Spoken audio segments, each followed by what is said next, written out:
నేను ఇప్పుడు 2.5 ఏళ్ళు ఇరిగేషన్ మంత్రిగా ఉన్నా.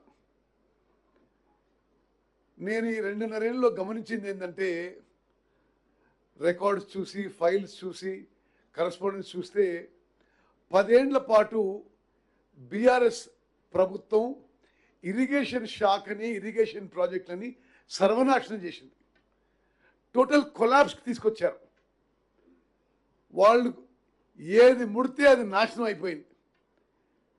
మనందరినీ తాకట్టు పెట్టి, మన పిల్లల్ని తాకట్టు పెట్టి, వాళ్ళ పిల్లల్ని తాకట్టు పెట్టి హై ఇంట్రెస్ట్ లోన్స్ తీసుకొచ్చి, high interest short tenure loans తీసుకొచ్చి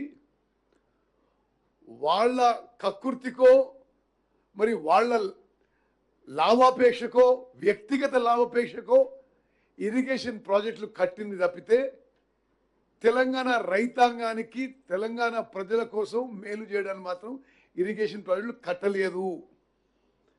ఒక బ్రాడ్ మీకు ఇంట్రడక్షన్ ఇవ్వాలంటే 1.81 lakh crores 10 ఏళ్లలో బారో చేయడం కానీ, ట్యాక్స్ పేయర్స్ పని కానీ గత బీఆర్ఎస్ ప్రభుత్వం ఖర్చు పెట్టింది. 1.81 lakh crores. భారతదేశంలో ఏ రాష్ట్రం ఇంతగానో ఖర్చు పెట్టలే.